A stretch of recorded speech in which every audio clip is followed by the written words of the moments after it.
a world that has embedded the nature of digital dependence in our lives, and that's what we see as convenience. Having my, my ulwazi on my phone in case a submission didn't go through in my laptop. Being able to conduct business on my phone if I'm away or I'm at home, it's something that is convenient for me to do, which is making my life less hard, I guess. The advanced digital spaces have made it easy for business owners to tap into social media and use social media as a place to market their brands as well as their business, which also then allows them exposure, and it's even a bigger field to advertise their work, which is probably how they get so many clients or even customers. The two most famous sites, which are TikTok and Instagram, have had a most impact on how business grow or thrive in South Africa. Globally. Also, platforms like AI have allowed businesses even better opportunities to be able to draft proposals, to be able to fix their adverts, or even improve the way that they perform. And even having platforms like Canva gives them a step ahead to other businesses or physical spaces, because then they're able to initially use technology or the digital world to even market themselves greater, making themselves bigger brands. And this really shows that business and enterprise has really tapped into the digital world and has, I guess you can say, adapted the digital world into practice, which has been immensely advantageous for them. Speaking of that, we saw in 2020 where business had to shut down due to they were not able to go physically to their workspace and work, but those who were in digital spaces, those were able to thrive and continue to operate until now. Which also we see now in the current world or current day, that businesses have now adapted a work from home and work from office style, which also comes from a point where I believe COVID has made the digital world thrive, because that's where ideas such as working from home and functioning from your living space, which requires you to use your laptop or even your computer in your home space to be able to work and still produce work efficiently, are things that were now adapted into current world to make, I guess, create this dual existence between a physical working environment and as well as a digital play. But apart from enterprise, the digital world has transformed and evolved so much that it is so versatile that it allows for things like entertainment, self-expression, networking, and even revolutionary change to take place in the form of activism, which is way past the barrier of social media as a platform to just keep in touch. It could actually be that we have a different idea of the digital space versus what the digital space has of us.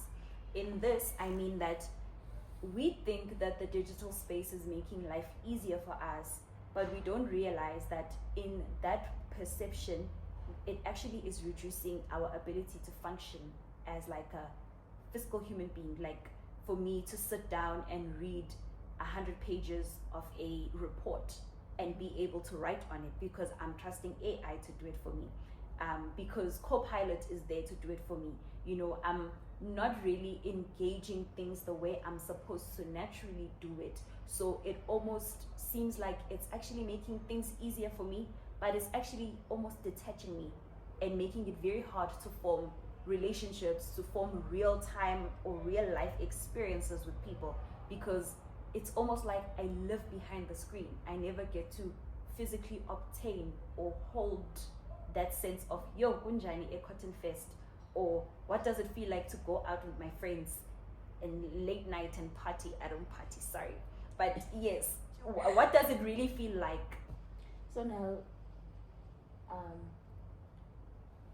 there is a digital space versus urban space. Mm-hmm. Now we are producing spaces for people to engage, social spaces. But who's going to engage those spaces if people are more into digital space and not trying to be more relaxed on those physical spaces?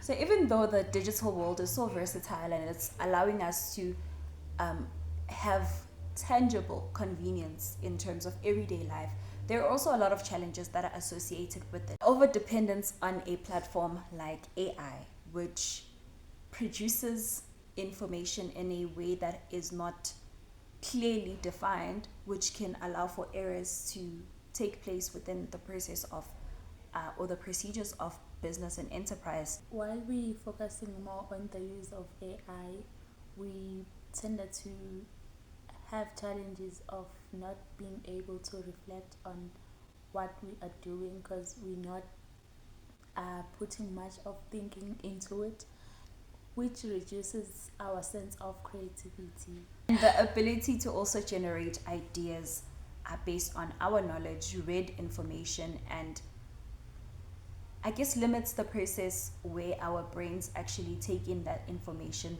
to naturally produce a scrutiny or a critique towards what we have written.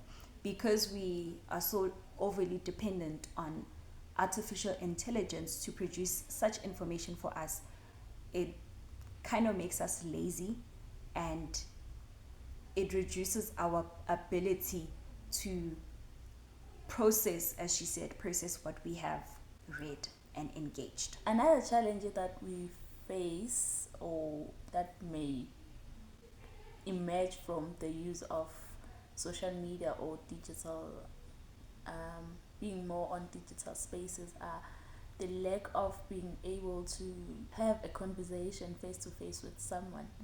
So it's kinda puts us on a shell.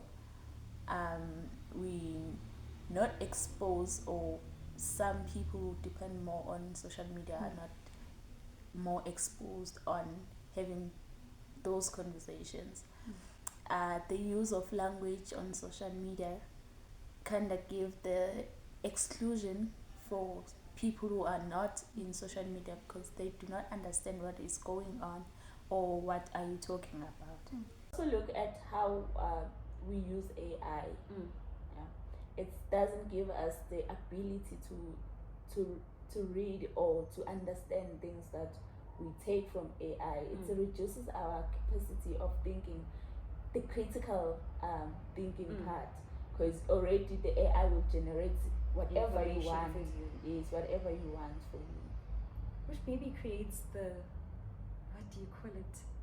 Isibindi esinengila, or the ability to know that, okay, I can do the 3K word essay in 24 hours because ChatGPT is there. Is there. I can just paste a question and then generate something. I'll look for things to reference with, try and change here and there. You're not actually like taking time to understand the content and then read readings. So another interrelationship we can look at in terms of enterprise, entertainment, as well as the shift from the physical realm to the digital world being our new public realm, is that it is making some of the previous theories relating to urban planning or models of development that required or applied public spaces as an essential into relieving the heavy grayness that cities come with and essentially contributing to wellness and mental health, are now almost becoming irrelevant, because if I can create an environment within my own living space that is conducive to my mental health, the outside world is no longer a space that I am obliged to engage in order for me to feel relieved mentally. So I don't need to go to a park for a walk. I don't need to go for a walk even on campus, because I can just stream a series or do something within my own space that is bettering my mental wellness. So it comes with the fact that now the digital world has allowed us to acquire some skills like producing things yourself, so you don't have to go to a cafe to get an iced coffee, but you can do it yourself. Being able to do your own hair, being able to recreate your space to mimic an environment that provides comfort to one and reduces your need or your dependence on the outside world. So, in other words, the digital world does come as a hindrance to the physical world and the physical realm's engagement and growth, which poses a challenge for the next range of urban planning as to what will you do to make people engage space more. Ultimately, this then brings up the question of whether the digital world is offering us so much preference in terms of utilities within the digital landscape that the physical realm is then becoming a last resort or the last option of engagement for us.